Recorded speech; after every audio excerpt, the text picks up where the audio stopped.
दृढ़ घूर्णी की गतिज ऊर्जा तथा कुल ऊर्जा। दृढ़ घूर्णी पदार्थ के लिए गतिज ऊर्जा को काइनेटिक एनर्जी को टी से रिप्रेजेंट करेंगे। टी होता है हाफ एम वी स्क्वायर, जहाँ पर वी को एक्स वाई जेड एक्सिस के टर्म्स में लिखा जाए तो वी स्क्वायर होता है V X square plus V Y square plus V Z square. यहाँ से त्रिविमीय कार्तिक निर्देश पद्धति में टी हो जाएगा half M D X upon D T का whole square plus D Y upon D T square plus D Z upon D T square. बेली निर्देश पद्धति में T is equal to half M D R upon D T का whole square plus R square D theta upon D T square plus R square sine square theta D two phi upon D T square. यहाँ पर are नियत है, constant है, तो D R upon D T is equal to हो जाता है 0। तो हमारे पास काइनेटिक एनर्जी टी आ जाएगी half of M R square D theta upon D T square plus R square sine square theta D two phi upon D T square.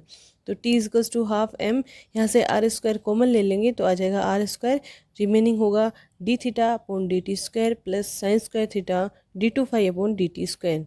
इसको equation number 1 दे देंगे। अतः द्विपरमाणु अणु की कुल गतिज ऊर्जा हो जाएगी T half M R square. क्या है?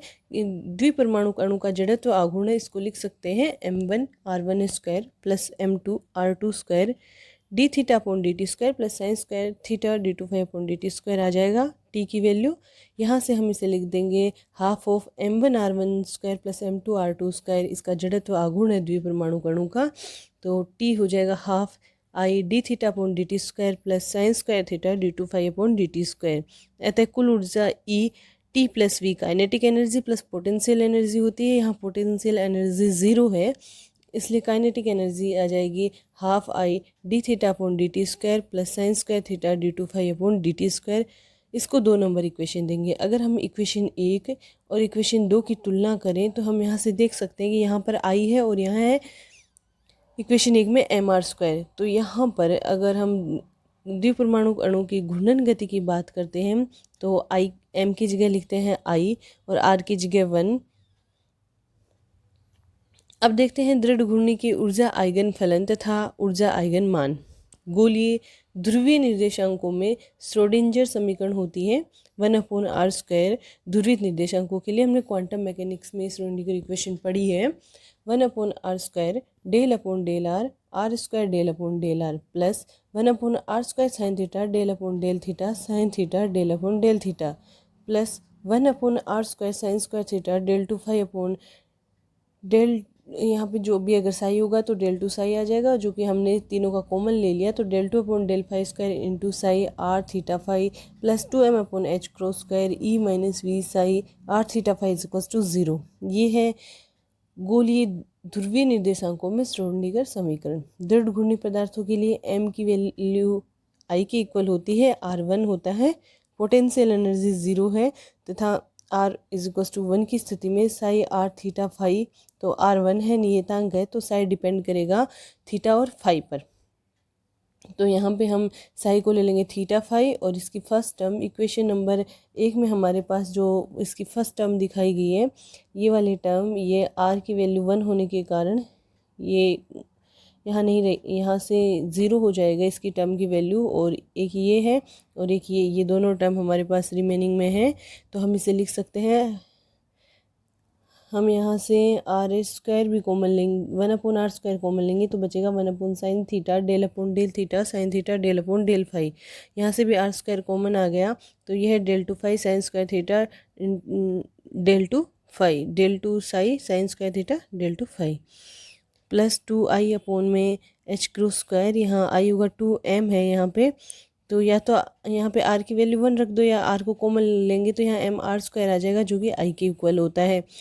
तो यहाँ से हमारे पास आ जाएगा 1/ sine theta del upon del theta sine theta del upon del theta plus 1/ sine square theta del two upon del phi square psi R theta phi plus 2i upon H cross square E R psi theta phi is equals to 0। ये आ गई equation number 2।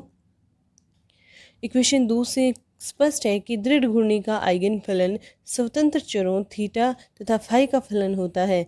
अतः चरों की पृथक्करण विधि के अनुसार Sai theta phi को दो स्वतंत्र फलनों के गुणनफल के रूप में लिखा जा सकता है। स्वतंत्र फलनों गुणनफल के रूप में क्यों लिखा जा सकता है?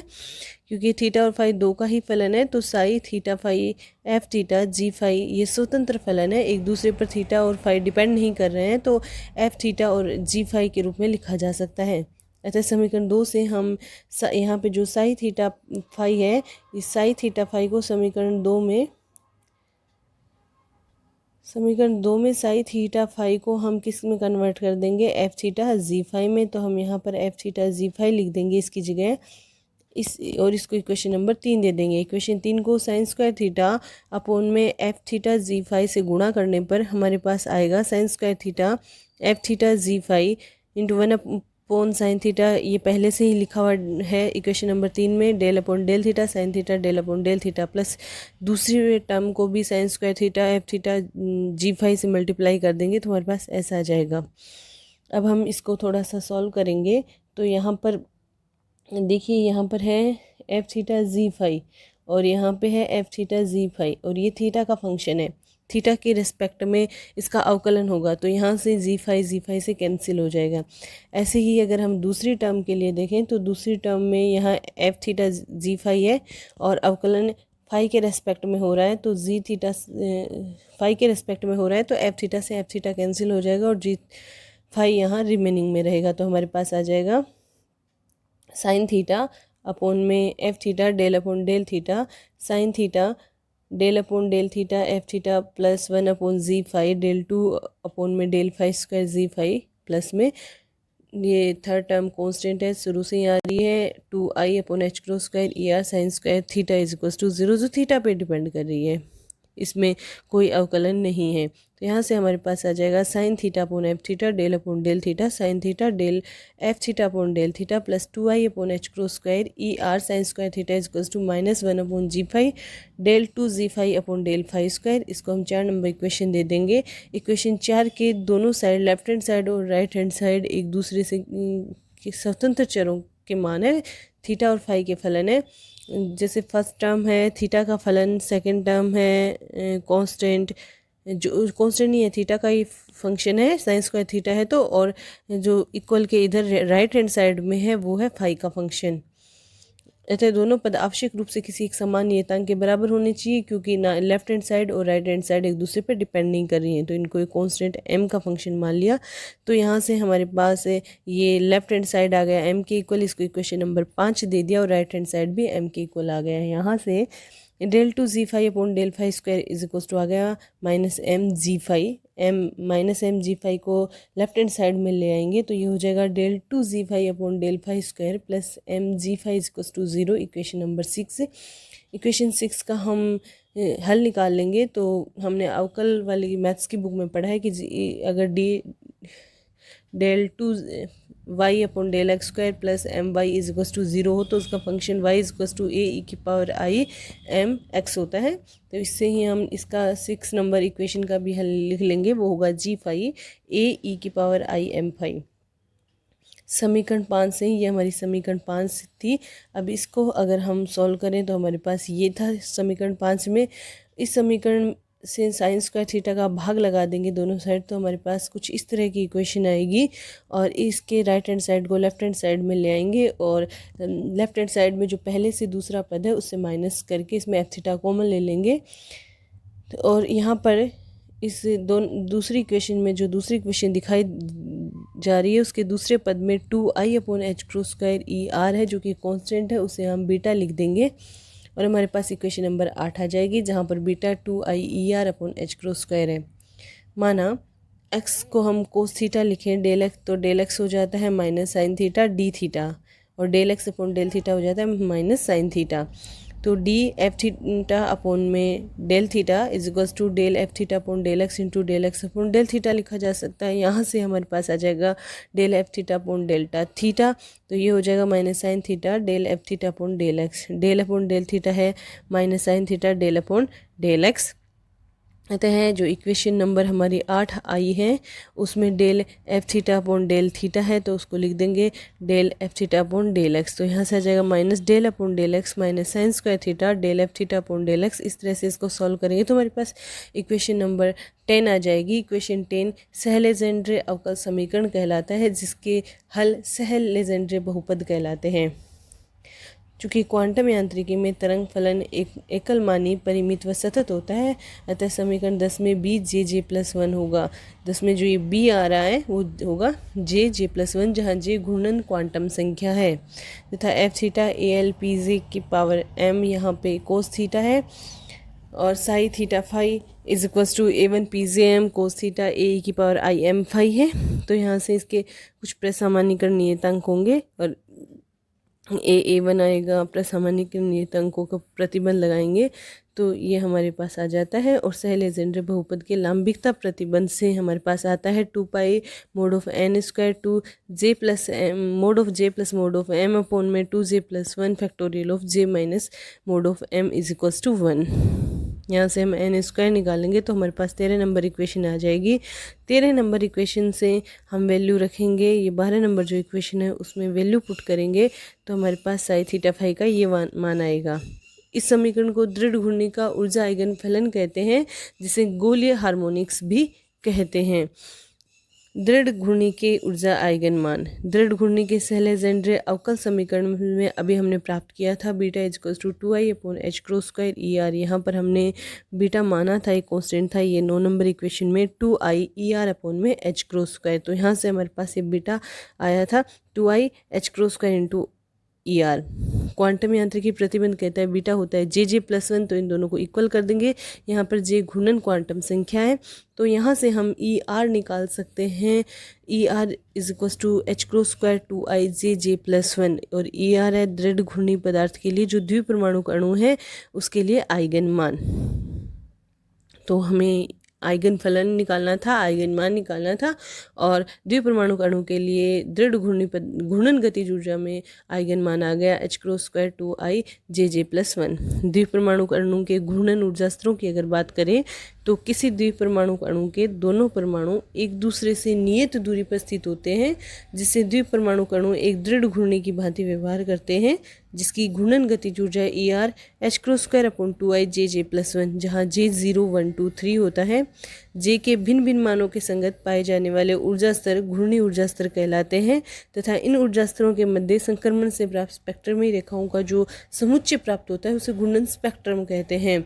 अगर जे की वैल्यू 0 है तो यहाँ पर ई आर की में E R equals to H cross square upon 2i J J plus 1 में 0 रखेंगे तो हमारे पास ई आर की वैल्यू आएगी 0, और जे की वैल्यू 1 है तो 1 पुट करने से जे 1 हो जाएगा, जे प्लस 1 हो जाएगा 2, तो हमारे पास आएगा एच क्रॉस स्क्वायर अपॉन में i। ऐसे जे इक्वल्स टू 2 कर देंगे 3, ऐसे ही हम जे की वैल्यू पुट करते जाएंगे और हमारे पास घूर्णन ऊर्जा स्तर आते जाते हैं। अतः घूर्णन ऊर्जा स्तरों के मध्य ऊर्जा अंतराल की बात की जाए तो del E is equals to j plus 1वें ऊर्जा अंतराल और जेवें ऊर्जा अंतराल की गतिज ऊर्जा का, हम यहाँ पे गतिज ऊर्जा ही कुल ऊर्जा है तो कुल ऊर्जा का हम अंतर लेंगे तो हमारे पास ऊर्जा अंतराल आ जाएगा। तो हमने ई की जो इक्वेशन थी H cross square upon 2i J J plus 1, उसमें जे की जगह रख दिया जे प्लस 1, तो ये हमारे पास इक्वेशन आ जाएगी। ई जे प्लस 1 की वैल्यू है H cross square upon 2i जे प्लस 1 इंटू जे प्लस 1 प्लस 1, तो हो जाती है जे प्लस 2, माइनस में ई जे है H cross square upon 2i J J plus 1, दोनों में से H cross square upon 2i जे प्लस 1 कॉमन लेंगे तो आएगा जे प्लस 2 माइनस जे, तो 2 बच जाएगा यहाँ पर, तो हमारे पास आ जाएगा H cross square upon 2i 2j plus 2, H cross square upon 2i 2j plus 1 आ जाता है। डेल ई घूर्णी ऊर्जा स्तरों के मध्य ऊर्जा अंतराल है। अतः स्पष्ट है कि घूर्णन ऊर्जा अंतराल का मान जड़त्व आघूर्ण पर निर्भर करता है। अतः कम जड़त्व आघूर्ण के अणु हेतु ऊर्जा का अंतराल अधिक पाया जाता है। जड़त्व आघूर्ण आई पर डिपेंड कर रहा है। यहाँ आई का जितना अधिक मान होगा, आई की जितनी अधिक वैल्यू होगी, डेल ई का मान उतना ही क्या होगा, कम। तो जड़त्व आघूर्ण अधिक होने पर ऊर्जा अंतराल कम होगा, और साथ ही इसको ऐसे भी कहा जा सकता है कि आई की वैल्यू कम होगी तो ऊर्जा अंतराल क्या होगा, अधिक होगा। अब बात करते हैं घूर्णन स्पेक्ट्रम की। स्थायी द्विध्रुव आघूर्ण वाले अणु के घूर्णीय ऊर्जा स्तरों के मध्य संक्रमण के फलस्वरूप प्राप्त होने वाला स्पेक्ट्रम घूर्णन स्पेक्ट्रम कहलाता है। जो हमारे पास घूर्णीय ऊर्जा स्तर हैं उनके बीच में जब संक्रमण होगा तो उससे हमें जो स्पेक्ट्रम मिलेगा उसे घूर्णन स्पेक्ट्रम कहते हैं। घूर्णन स्पेक्ट्रम क्षेत्र दूरस्थ अवरक्त क्षेत्र तथा सूक्ष्म तरंग क्षेत्र के मध्य होता है। यह फार आईआर रीजन और सूक्ष्म तरंग क्षेत्र में पाया जाता है। घूर्णन स्पेक्ट्रम के कारण स्थायी द्विध्रुव आघूर्ण युक्त अणु को विद्युत चुंबकीय विकिरणों से गुजारने पर विद्युत चुंबकीय विकिरणों से अणु अन्योन्य क्रिया कर स्वयं की गति को उत्तेजित कर देते हैं। जब विद्युत चुंबकीय विकिरण हैं उसमें से गुजरती हैं तो अणु क्या करते हैं, उत्तेजित हो जाते हैं और वे अणु विभिन्न घूर्णीय ऊर्जा स्तरों के मध्य संक्रमण कर फोटोनों का अवशोषण अथवा उत्सर्जन करते हैं, जिससे हमें स्पेक्ट्रमी रेखाएं प्राप्त होती हैं और इन स्पेक्ट्रमी रेखाओं का समुच्चय घूर्णन स्पेक्ट्रम कहलाता है। अब घूर्णन ऊर्जा स्तरों में संक्रमण के लिए जिनसे हमें स्पेक्ट्रमी रेखाएं प्राप्त होती हैं के लिए वर्ण नियम या चयन नियम देखते हैं। घूर्णन ऊर्जा स्तरों के लिए वर्ण नियम है, किसी द्विपरमाणुक अणु हेतु क्वांटम यांत्रिकी के अनुसार वे ही आणविक संक्रमण स्वीकार्य होते हैं, वही आणविक संक्रमण उसमें होते हैं जिसके लिए घूर्णन क्वांटम संख्या का अंतर +-1 होता है। मतलब del J is equals to +-1 होता है। वही संक्रमण अनुमत होते हैं, वही स्वीकार्य होते हैं। इसे कहते हैं अनुमत संक्रमणों का चयन नियम। अतः वर्ण नियम के अनुसार del J is equals to +-1 +1 तब होगा जब संक्रमण फोटोनों का अवशोषण होगा जब वह उच्च ऊर्जा स्तर में जाएंगे, और del J is equals to -1 तब होगा जब संक्रमण फोटोनों का उत्सर्जन होगा, अर्थात वह निम्न ऊर्जा स्तर में आएंगे। सामान्यतः द्विपरमाणु अणु के घूर्णन स्पेक्ट्रम अवशोषण प्रकृति के होते हैं। अवशोषण प्रकृति के होते हैं तो सामान्यतः क्योंकि ये ऊर्जा को अवशोषित करके उच्च ऊर्जा स्तर में जाते हैं तो सामान्यतः डेल जे की वैल्यू +1 है, लेकिन डेल जे की वैल्यू -1 भी हो सकती है। घूर्णन स्पेक्ट्रम की विवेचना। द्विपरमाणु अणु एक दृढ़ घूर्णी की भांति व्यवहार करता है, जिसके लिए घूर्णन गतिज ऊर्जा हमने जिसे ही घूर्णन ऊर्जा कहते हैं वो हमने निकाली है। ER = h²/2i jj+1। दो क्रमागत ऊर्जा स्तरों, एक J वाला ऊर्जा स्तर और J+1वें ऊर्जा स्तर के मध्य ऊर्जा अंतराल del E = h²/i j+1। Del E को h डेल न्यू लिखा जा सकता है, जहाँ पर डेल न्यू है आवृत्ति अंतराल दो घूर्णी ऊर्जा स्तरों के मध्य, तो h डेल न्यू हो जाएगा h²/i j+1। अतः दो घूर्णी ऊर्जा स्तरों के मध्य ऊर्जा अंतराल del nu = h²/i h j+1। यहाँ पर h को हम h×2π लिख सकते हैं क्योंकि h क्रॉस होता है h/2π, तो यहाँ से हमारे पास डेल न्यू आ जाएगा h×2πi j+1। तो यहाँ से डेल न्यू अगर हम इसके नोमिनेटर और डिनोमिनेटर में 2 से मल्टीप्लाई करें तो डेल न्यू आ जाएगा 2 h×4πi j+1, तो डेल न्यू हो जाएगा 2b j+1, जहाँ b घूर्णन नियतांक h×4πi है। अतः स्पष्ट है कि घूर्णन स्पेक्ट्रम में हमें एक समान अंतराल पर स्पेक्ट्रमी रेखाएं प्राप्त होती हैं, जिनके मध्य अगर आवृत्ति अंतराल की बात करें तो यहाँ डेल न्यू के फॉर्मूले में हम J की वैल्यू 0 से 0, 1, 2, 3, 4, 5 पुट करेंगे तो हमारे पास क्रमशः है डेल न्यू आ जाएगा 2b, 4b, 6b, 8b।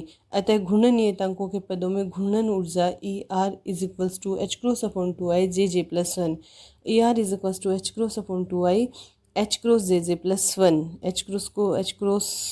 Square को h×h लिख लिया, जहाँ पे h को h/2π लिख देंगे तो यहाँ से हमारे पास ER आ जाएगा h×4πi h jj+1। यह इसलिए लिखा है क्योंकि ER = hb jj+1 लिखना चाह रहे हैं। तरंग संख्या न्यू बार होता है डेल न्यू अपॉन में c। यहाँ पर h को बाहर इसलिए निकाला है क्योंकि ER होता है h न्यू, तो न्यू हो जाएगा b jj+1 और डेल न्यू हो जाएगा तरंग संख्या न्यू बार हो जाएगी डेल न्यू अपॉन सी और del nu 2b jj+1 upon सी हो जाएगा। तो यहाँ पर हमारे पास इसके लिए तरंग संख्या आ गई न्यू बार। अगर हम इनके स्पेक्ट्रम का चित्र देखना चाहें, इसके स्पेक्ट्रम देखना चाहें तो हमारे पास इसका स्पेक्ट्रम कुछ इस तरह का आएगा। यहाँ पर देखिए यह घूर्णन स्पेक्ट्रम दिखाया गया है। J = 0, 1, 2, 3, 4 के लिए हमें ऊर्जा स्तर दिखाए गए हैं। इन ऊर्जा स्तरों को देखने से यह स्पष्ट है कि जैसे जैसे ऊर्जा स्तर बढ़ते हैं ऊर्जा अंतराल भी बढ़ता जाता है। ये घूर्णन ऊर्जा स्तर हैं। अब इनके घूर्णन स्पेक्ट्रम की बात करें तो वे ही घूर्णन ऊर्जा स्तर, वे ही स्पेक्ट्रम अनुमत होंगे, वे ही अवशोषण या उत्सर्जन अनुमत होंगे जिनके लिए डेल जे की वैल्यू क्या हो, +-1। तो अवशोषण के लिए +1, उत्सर्जन के लिए -1। अगर हम अवशोषण स्पेक्ट्रम देखें तो 0 से हमारे पास 1 होगा, 0 से 1, यहाँ पर हम देख सकते हैं ये 0 से 1, यहाँ पर 1 से 2, 2 से 3 और 3 से 4 और 4 से 5 और 5 से 6 ऐसे आगे बढ़ते जाएंगे स्पेक्ट्रम होते हैं। जब इनके बीच में हम इनको आवृत्ति में लिखते हैं तो ये 2B, 4B, 6B, 8B और 10B पे दिखाई देते हैं। इन आवृत्तियों के बीच में आवृत्ति अंतराल देखें तो यहाँ भी 2B है, आगे भी 2B है, तो इनमें आवृत्ति अंतराल 2B पाया जाता है।